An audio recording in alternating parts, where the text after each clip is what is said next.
नमस्कार प्यारे बच्चों, आज मैं कक्षा 6 के अभ्यास 5B पढ़ाने जा रहा हूँ। अगर आपको अभ्यास 5A अगर देखना है तो आप हमारे यूट्यूब चैनल पर जाकर देख सकते हैं। चलिए स्टार्ट करते हैं हम लोग 5B का क्वेश्चन पहला।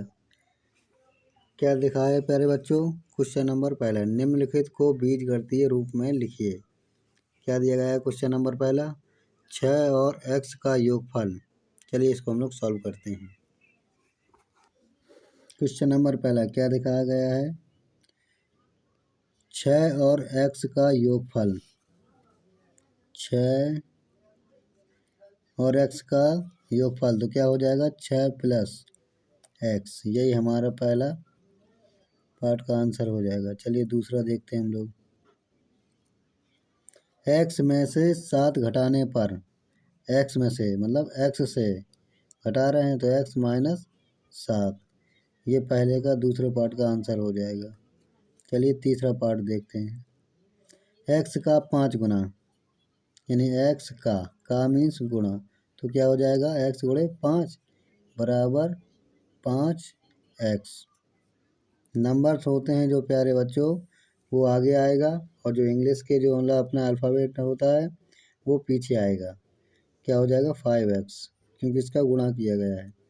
आइए हम लोग देखते हैं क्वेश्चन नंबर चौथा पार्ट पहले का। x का 1/3, x का मीन्स गुणा 1/3, 1/3, तो क्या हो जाएगा? x/3। यही हमारा आंसर हो जाएगा। चलिए प्यारे बच्चों अब देखते हैं हम लोग क्वेश्चन नंबर दूसरा। निम्नलिखित कथनों को संख्याओं, बीजों तथा मूल संक्रियाओं के चिन्हों की सहायता से व्यक्त कीजिए। चलिए पहला क्वेश्चन देखते हैं, इसमें क्या लिखा गया है? वृत्त का व्यास उसकी त्रिज्या का दूना होता है। चलिए इसको हम लोग सॉल्व करते हैं। क्वेश्चन नंबर दूसरे का पहला क्या कहा गया है? वृत्त का व्यास, तो वृत्त का व्यास बराबर 2 गुणे त्रिज्या, मतलब त्रिज्या क्या? दूना, तो ये हो जाएगा 2 गुणे त्रिज्या। तो वृत्त का जो व्यास होता है उसको क्या कहते हैं? डी से नोट करते हैं। 2 गुणे त्रिज्या को r से, तो क्या हो जाएगा? 2r। तो d बराबर 2r, ये हमारा आंसर हो जाएगा। ये होता है व्यास। आइए हम लोग देखते हैं दूसरे का दूसरा पार्ट। क्या लिखा है? वर्ग का परिमाप उसकी एक भुजा का 4 गुना होता है। आइए इसको हम लोग सॉल्व करते हैं। वर्ग का परिमाप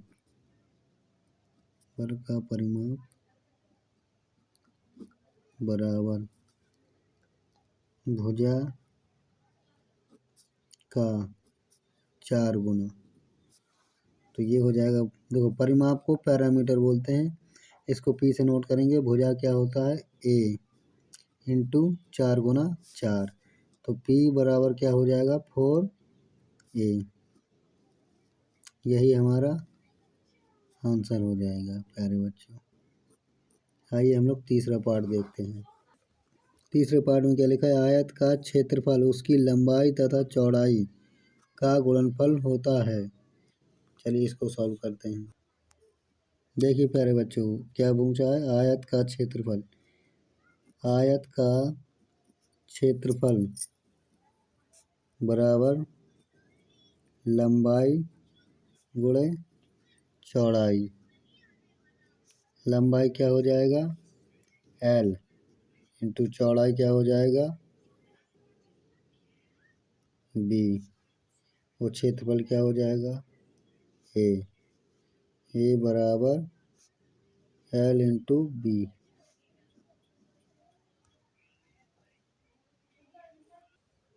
चलिए प्यारे बच्चों देखिए, मतलब आयत का क्षेत्रफल को देखिए क्षेत्रफल क्या ए से नोट करते हैं। इसको ए बराबर क्या हो जाएगा? लंबाई को हम लोग एक्स भी मान सकते हैं और वाई भी मान सकते हैं। एक्स हम मानेंगे लंबाई को और वाई मानेंगे हम लोग चौड़ाई को, इसलिए आप ए बराबर एक्स इंटू वाई। एक्स आपका हो जाएगा आयत की लंबाई, की लंबाई और y हो जाएगा आयत की चौड़ाई।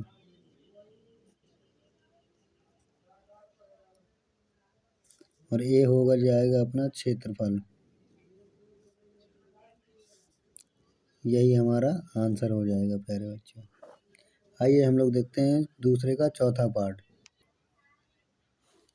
देखिए चौथा पार्ट क्या कह रहा है प्यारे बच्चों। लाभ विक्रय मूल्य तथा क्रय मूल्य के अंतर के बराबर होता है। ठीक है।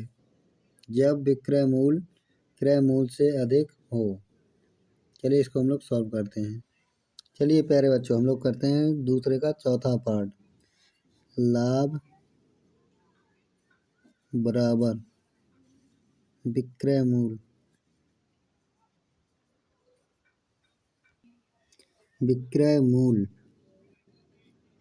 माइनस क्रय मूल्य। लाभ को क्या प्रोसेस कर दें आई बराबर विक्रय मूल्य क्या हो गया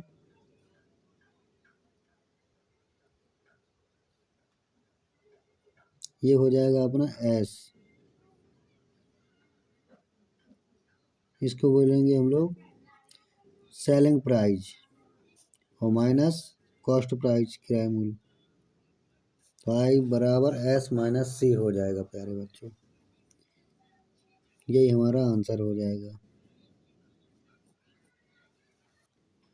आइए प्यारे बच्चों हम लोग देखते हैं 3A क्या दिया गया है। एक टोकरी में 50 आम तथा दूसरी टोकरी में X आम है। पहली टोकरी में दूसरी टोकरी से कितने अधिक आम हैं। आइए इसको हम लोग सॉल्व करते हैं।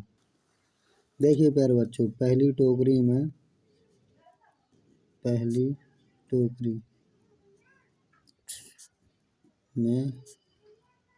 आमों की संख्या कितनी है 50 और दूसरी टोकरी में आमों की संख्या कितनी है X। चलिए प्यारे बच्चों क्या है पहली टोकरी में दूसरी टोकरी से आमों की संख्या कितनी अधिक है ये गया। तो क्या लिखेंगे हम लोग 50 माइनस X।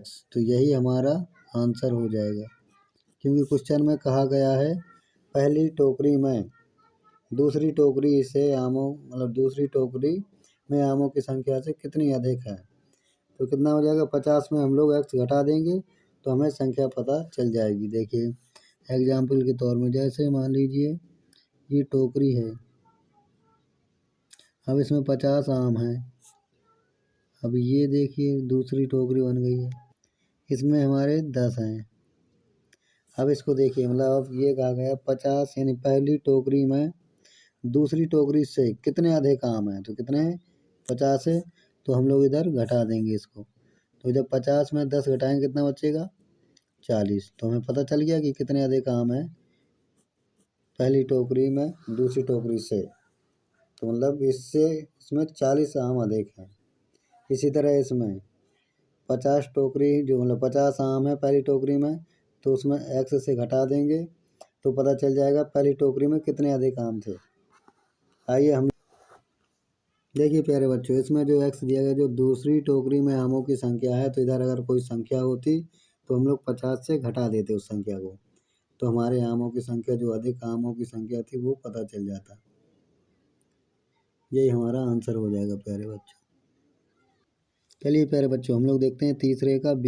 एक विद्यालय में कुल 100 छात्र हैं जिनमें से X छात्र अनुपस्थित हो गए तो उपस्थित छात्रों की संख्या ज्ञात कीजिए। इसको सॉल्व करते हैं। क्वेश्चन नंबर तीसरे का B ये A है और ये B है। विद्यालय में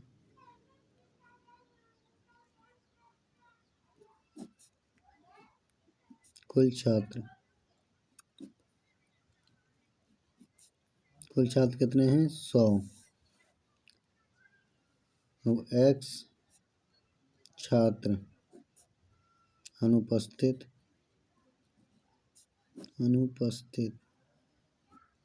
हो गए। ठीक, अब इसमें क्या पूछा गया? उपस्थित छात्रों की संख्या ज्ञात करना है हमें। तो देखिए, हम लोग 100 में से अनुपस्थित छात्र को घटा देंगे, यानी कुल विद्यालय में कुल छात्र इतने हैं और x अनुपस्थित हैं, तो हम इसको घटा देंगे 100 में से x को, तो हमारी उपस्थित छात्रों की संख्या पता चल जाएगा प्यारे बच्चों। जैसे हमारे विद्यालय में कुल छात्र कितने हैं? 100, और अनुपस्थित कितने हैं छात्र? 70। अब उपस्थित की पूछा है, तो हम लोग देखिए 100 में से 70 छात्रों को घटा देंगे तो कितना बचेगा? 30 ही छात्र हैं जो उपस्थित हैं। इसी तरह इसमें x छात्र हैं जो अनुपस्थित हैं। तो जो हम लोग जब हम इसको सॉल्व करेंगे, यदि इसको अगर सॉल्व करना होता, यानी इसका मान निकालना होता, तो इसको हम लोग सॉल्व करते, तब हमें पता चलता कि x की वैल्यू क्या आएगी। आइए हम लोग देखते हैं क्वेश्चन नंबर 4। आइए हम लोग देखते हैं क्वेश्चन नंबर 14 प्यारे बच्चों। क्या लिखा है? संलग्न चित्र में आयत की आसन्न भुजाएं x मीटर तथा y मीटर हैं। आयत का परिमाप ज्ञात कीजिए। देखिए प्यारे बच्चों, आसन्न का मतलब होता है आमने सामने की भुजाएं। आइए हम लोग इसको सॉल्व करते हैं। आयत का परिमाप बराबर 2 कोष्टक x प्लस y। x क्या हो गया? ये हो गया लंबाई, और y हो गया है ये चौड़ाई। तो ये हमारा हो, इसमें 2 से गुणा कर देंगे हम लोग, 2x प्लस 2y, यही हमारा आंसर हो जाएगा। और हमारी लंबाई की मात्रा क्या होता है? लंबाई का मात्रा मीटर हो जाएगा लास्ट। लंबाई और चौड़ाई को किससे मापते हैं? मीटर से हम लोग मापते हैं। चलिए प्यारे बच्चों, हम लोग देखते हैं क्वेश्चन नंबर 5। एक गुब्बारे का मूल्य x पैसे हैं, ऐसे 12 गुब्बारों का मूल्य कितना होगा? आइए इसको हम लोग सॉल्व करते हैं। एक गुब्बारे का मूल्य कितना है? x। 12 गुब्बारों का मूल्य बताइए। तो क्या हो जाएगा? 12 गुणे x, तो बराबर हो जाएगा 12x। यही हमारा प्यारे बच्चों आंसर हो जाएगा क्वेश्चन नंबर 5वें का। जैसे एग्जाम्पल के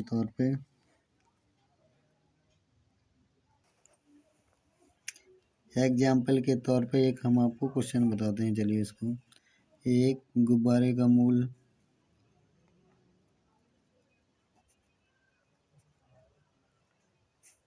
₹2 है।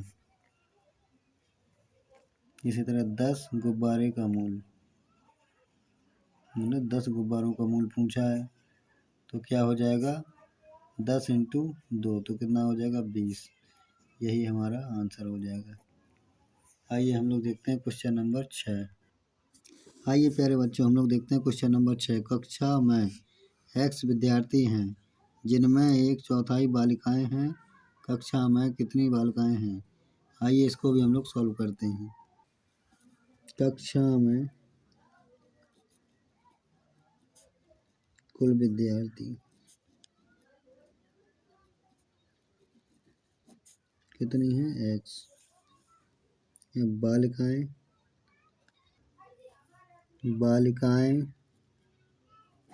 कितनी हैं? 1/4, 1/4।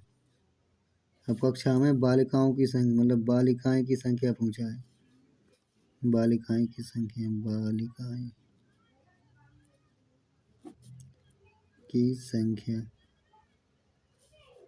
बताइए। अब बालिक है कितना, x इंटू 1/4 तो बराबर हो जाएगा x/4। यही हमारा आंसर हो जाएगा प्यारे बच्चों। देखिए प्यारे बच्चों, क्वेश्चन नंबर 7 अब देखते हैं हम लोग। संलग्न चित्र में एक वर्ग की भुजा a सेंटीमीटर है, तो वर्ग का परिमाप लिखिए। आइए हम लोग इसको भी सॉल्व करते हैं। वर्ग की भुजा क्या होती है प्यारे बच्चों, a होती है। अब क्या पूछा है, वर्ग का परिमाप। तो वर्ग का परिमाप क्या हो जाएगा, 4 इंटू भुजा। यहाँ हो जाएगा 4 गुणे भुजा होता है a, तो बराबर 4a। यही 4a सेंटीमीटर, यही हमारा आंसर हो जाएगा प्यारे बच्चों। 4 हो जाएगी क्योंकि 4 भुजा होती हैं देखिए वर्ग में प्यारे बच्चों।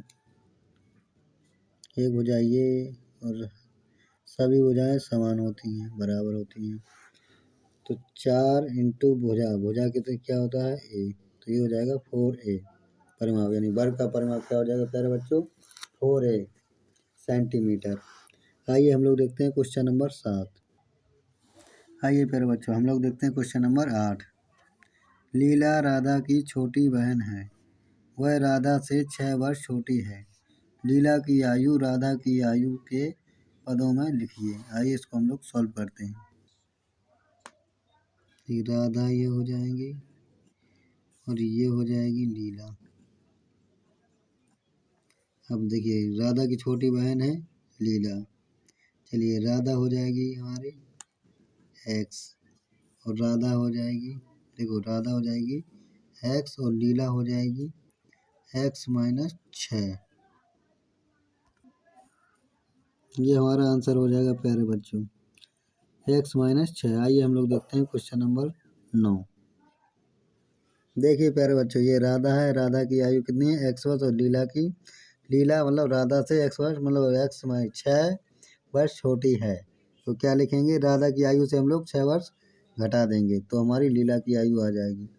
जैसे राधा की आयु 20 वर्ष है और लीला की आयु जैसे 6 वर्ष कम है कहा राधा की आयु से, तो इसमें हम लोग 6 घटा देंगे। ज़्यादा से देखिए आयु मतलब लीला की कितने वर्ष कम है, 6 वर्ष, यानी लीला की आयु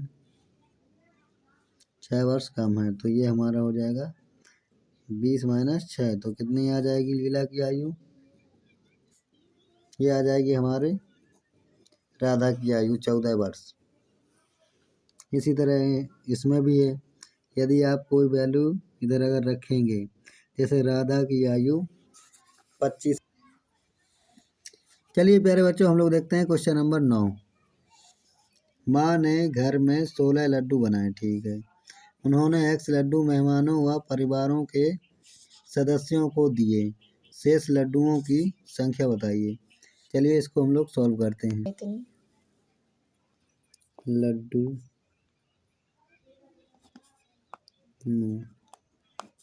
की कुल संख्या बराबर 16, मेहमान